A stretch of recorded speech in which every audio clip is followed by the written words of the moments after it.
Hello, আসসালামু আলাইকুম। এই পর্যায়ে আমরা দেখব কিভাবে আমরা একটা শীট হাইড করতে পারি। ঠিক আছে? তাহলে আমরা গত যে ভিডিওটা ছিল, সেই ভিডিওতে আমরা দেখেছিলাম যে কিভাবে গত ভিডিওতে আমরা দেখেছিলাম কিভাবে আমরা একটা শীট কি করব? ডিলিট করব। এখন এখন এখানে দেখুন গত ইয়েতে আমরা ভার্সন ৩ টা ভার্সন ছিল। আমি যদি কন্ট্রোল জেড দিই তাহলে ৩ টা ভার্সন এখানে রয়েছে। সো এখানে দেখুন আমি যে ভার্সন 1 ক্রিয়েট করেছি, ভার্সন 2 ক্রিয়েট করেছি, ভার্সন 3 ও আমার এখানে আছে। সো আমি চাচ্ছি যে আসলে এই ভার্সন 2, ভার্সন 3 এগুলা মানে আমি হাইড করে দিতে চাই।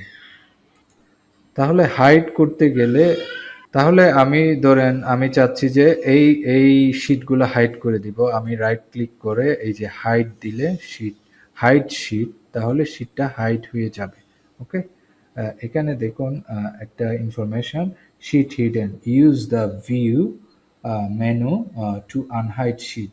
তাহলে এই যে ভিউ মেনু, ঠিক আছে, ভিউ মেনুতে গিয়ে আপনি আনহাইড শীট, ঠিক আছে, এই যে আনহাইড শীট ভার্সন 3, ঠিক আছে।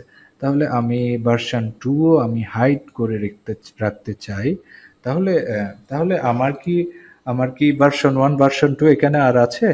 তাহলে এখানে আর নেই। আমি যদি কন্ট্রোল জেড দিই আমি ভার্সনগুলো ফেরত পাবো, বা কন্ট্রোল জেড পূর্বের অবস্থায় ফিরে যেতে পারবো। কিন্তু আমি যদি আবার কন্ট্রোল ওয়াই দিই আমার ওই ভার্সনগুলো হাইড হয়ে যাবে। আমার মেইন গোল হলো, তাহলে আমার যে শিটগুলো কিন্তু হাইড হয়ে গিয়েছে, তাই না? তাহলে এই যে হাইড হয়ে গেল এগুলা কিন্তু কোথায় গিয়েছে?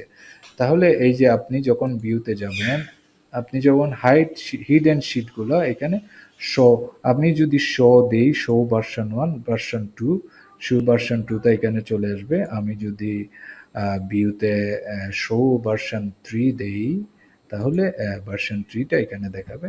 আমি এগেইন আবার যদি হাইড করে দিই, হাইড হয়ে এগুলো চলে যাবে, কিন্তু এগুলো কিন্তু ডিলিট হয়ে যায় নাই। এগুলো কিন্তু হাইড করে রেখেছি আমি, কিন্তু এগুলো ডিলিট হয় নাই।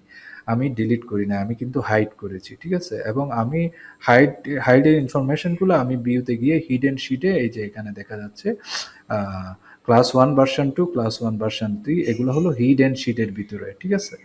তাহলে এই শিটগুলো আমি কিন্তু আলটিমেটলি ডিলিট করি নাই, আমি কিন্তু এগুলো হাইড করেছি। তাহলে আমাদের এই ভিডিওর গোল ছিল আমরা কিভাবে শিটগুলো হাইড করতে পারি। আমরা চাইলে এভাবেই আমরা শিটগুলো হাইড করতে পারি। আশা করছি বুঝতে পেরেছেন। কোয়েশ্চেন থাকলে জিজ্ঞেস করবেন।